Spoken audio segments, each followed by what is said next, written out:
Hello YouTube, this is UML03. In the previous lesson, we had an opportunity to review some object-oriented fundamentals, and we also reviewed the call magic method and the contains magic method, which are other methods that we can basically use to expand the functionality of an instance of a class, right? We've already talked about how to add two instances of a class together to see if one instance of a class is less than another instance of a class.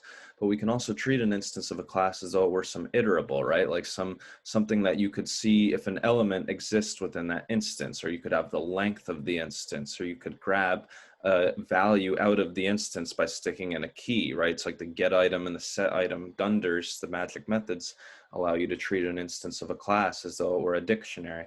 But anyway, what we do is we import the keyword module, because we could maybe go ahead and review that one more time in this video, but we're going to say class person, and we're going to say can speak, can fly equals false and false. This is tuple unpacking for two booleans, and so it's just going to assign each of these instance variables to this corresponding values in this tuple on the right hand side.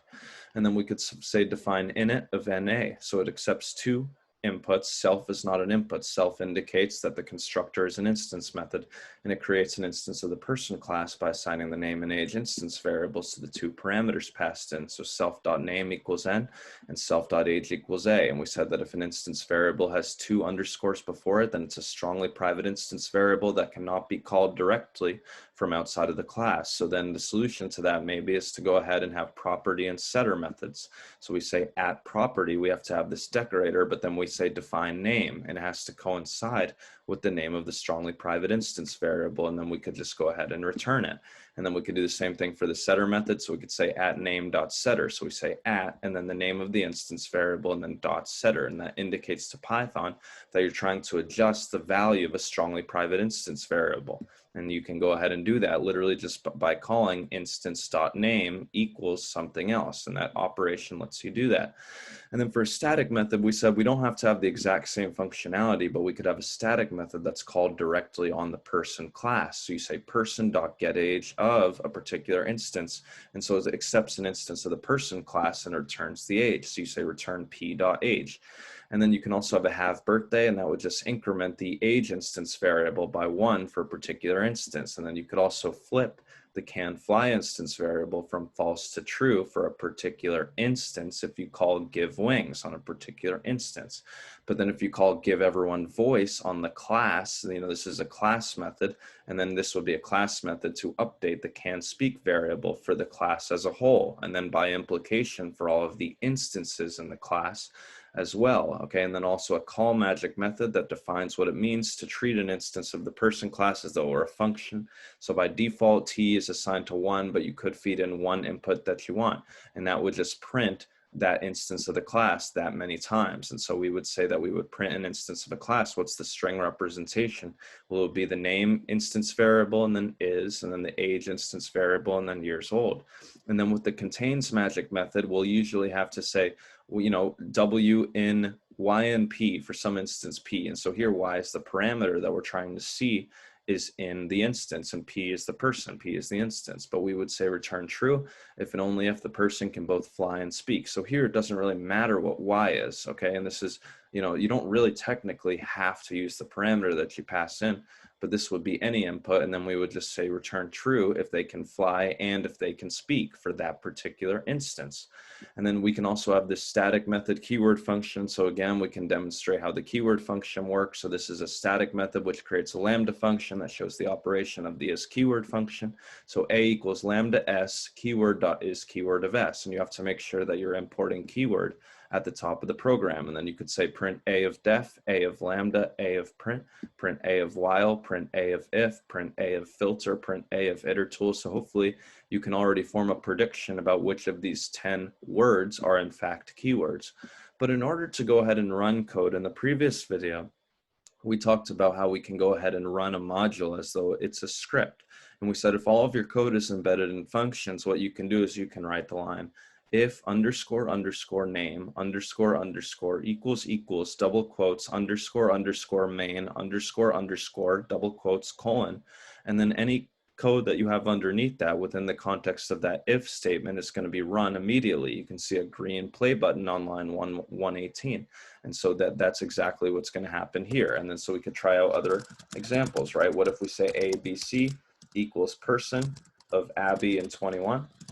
And then we could say person of Bob and 44. And then we could also see, what if we say C is just 50? Okay, so hopefully, or we could, how about we'll have a new name? So we could say basically Abigail. Okay, and so what if she prefers to use her formal name? So we could say a.name equals Abigail. So that what does this do? So this basically, this makes a call to the setter method for the strongly private name instance variable. And so we normally wouldn't be able to do this because name is a strongly private instance variable. But if we have a setter method, then it's no problem. And then we can also use the property method, the getter method, to go ahead and print her name, right? But then instead of saying a.name equals Abigail, let's say a.name equals C, right? Because C is Abigail after this tuple unpacking. Again, this is called tuple unpacking, right? But then we could go ahead and print what her name is. But the point is that this code happens in the context of if name equals main. So it's like running your module as a script, and you can decide which methods you want to call. So then what if you say person.keyword function? And again, we can go ahead and review the keyword function in this video, right? But we have about 10 outputs printed neatly on the console. So def is a keyword, lambda is a keyword, right? These show up in orange, but print is not a keyword, it's just a function. While is a keyword, if is a keyword, okay? These last 5, the only one that's a keyword is except, right? Filter of predicate iterable, it's a generator, but it's not a keyword. Itertools is a module, it's not a keyword. Static method is a decorator, it's an important word in Python, but it's not a keyword. And call, that's a magic method that we've talked about several times now, but it's not a keyword, it's a magic method, it's a function. So we can go ahead and call this keyword function by saying person.keyword function, and we would call that, running a module as though it were a script. So hopefully that's clear to you. And so I think we're going to keep this architecture for all subsequent videos.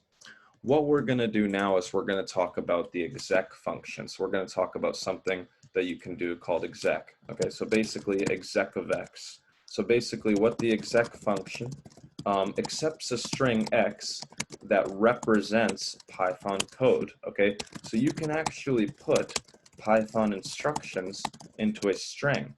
Then if you call exec of x, it will execute the Python code. So let me show you what I mean by that. What we're gonna do is we're gonna say exec of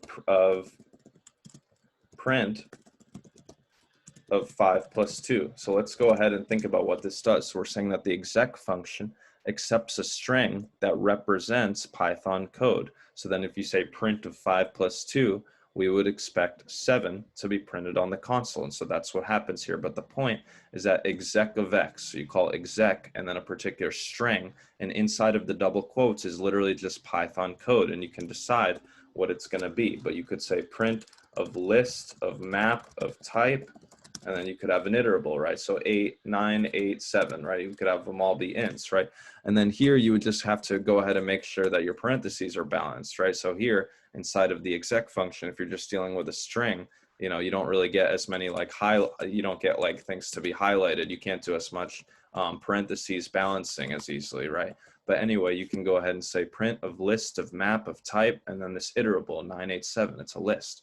And so then that would basically tell you class int, class int, class int. What if you said frozen set of map of type 987? That would give you a frozen set, and that would basically just give you a frozen set with class int. So hopefully that's clear to you, but that's the exec function, is it basically enables you to execute Python code within the context of double quotes. Okay, what if you say print of, what if you say print of x, well, you say x equals 2, and then we'll have an escape sequence, and then we could say print of x equals 3. So then what would this code print? Well, basically, we sometimes need to use escape sequences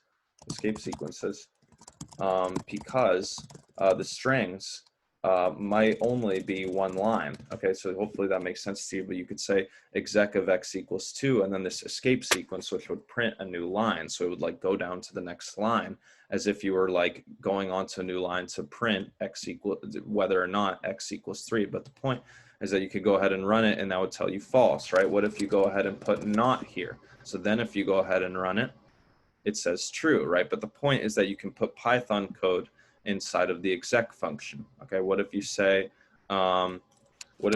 w equals 10, and then what if you say exec of print of w? Okay, so hopefully would there be any issue with this code? So that would not be an issue, right? But then what if you say exec of w equals 10, and then you say print of w? So then let's see if then it can do this. So then if we go ahead and run it, then that's not a problem either. So hopefully that's clear to you. What we're going to do in this video is we're going to talk about iterators. Okay, and so iterators is basically a way that you can iterate through the elements in a particular data structure. So we're going to say for any data structure D, we can call I equals iter of D. Okay, so basically I is an iterator that is especially well suited for iterating through the elements in the data structure. Okay, so hopefully that's clear to you, and we're going to be talking about what we mean by that. But there's actually some helpful documentation that I came across online. So what we can do, what you could do is you could go to blackle.com and you could learn about the functionality for Python iterators. And I already have a tab up, but we can go through the practice of looking this up. So you could say Python iterator or Python iter, iter. But anyway, an iterator is an object that contains a countable number of values, right? And so it just means you can iterate through it. So here, the example that they give on this Python website is they say myTuple equals, and then they just have a tuple with apple, banana, and cherry. And we said that when you create a tuple, these parentheses here are optional. So you could have just deleted them, but you say myit, like my iterator, equals iter of myTuple. So it's like a function that accepts a particular data structure and returns an iterator. And then you could say print next of myit, print of next of myit, print of next of myit, and that would return each of the next elements in the tuple. So it's pretty simple. And I think this next function is what the next and iter. So iter is for creating an iterator, and so next is going to grab the next element in that particular data structure. So we can go ahead and see some examples here, but we're still in the context of this if name equals main. We're going to run this module as though it were a script starting at line 120. But what we're going to do is we're going to say a equals, and then we're going to say 9, 1, and then we're going to concatenate another list. And then inside of this other list, it's actually going to be a list of lists. Okay, so here it's going to be a list with 4 elements in it, but 2 of those elements will be ints, and the other 2 elements will be lists, each of which have 2 ints in them. So hopefully that's clear to you. But we're getting a Python enhancement proposal that says that you could go ahead and do something else with this code here, right? And you can go ahead and format it in a different way, but that would be legitimate, right? And then you could say print. We could try to we could try different things here. So what if we say print type of A, and then hopefully that would tell us that that's a list, right? What if we say print A of 2, and so that would basically give us the element at index position 2, which is itself a list. It's the list 4, 5. What if we say A of 2 of 0? So that would give us the 4, because that's the element at index position 0 within the element at index position 2. Okay, but the point is that we can go ahead and think about an iterator, or an iterable. So what we're going to do is we're going to say B equals iter of A. Okay, and if you want to get really fancy, you could have created a lambda function for that. So let's go ahead. Well, we can do 2 iterators, right? So we could say C equals lambda x iter of x, and so that would have the same effect, right? And so you could go ahead and do the same thing. Let's comment this out, and then we could say we're going to say B equals C of A, and so basically this makes an iterator out of the data structure. So it returns an iterator based on list A, which will be especially well equipped to iterate through the elements in the data structure. And the way that you call that, the way that you enable that to work is with next. So you're going to call next on the particular iterator. So you could say print next of B. And so B, so C is the function that accepts a list and returns an iterator called B on line 123, on line 123. Okay, so you say print next of B, and that will give you the next element in the list. So that would hopefully go ahead and return the 9. So then if we go ahead and run it, we get the 9. And then what if we go ahead and print it again? So now we're going to get the next element, and it's going to be able to parse through the list, and it's going to give us the next element. So now it's going to give us the 1. It's going to give us 9 and 1. And then we could say print next of B, and then it would go ahead and give us 4 and 5, right? What if we say print next of B again, and then it would go ahead and give us 9 and 0. And then presumably you could go ahead and do all 4 of those things in the context of a loop, right? You could say for E and A, for each of the elements E and A, you could say print, and then you would say next of B.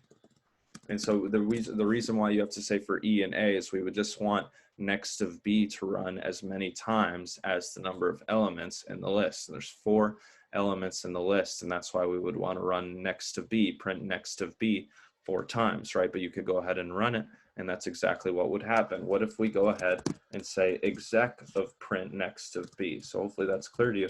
But here we can go ahead and treat this string as though it were a Python command. And so now if we go ahead and run it, we get the exact same effect, right? What if we say for E in range of length of A -1? So this would basically give us, this would be for E in range of 3. So it would basically run 3 times. It would run for E equals 0, E equals 1, and E equals 2.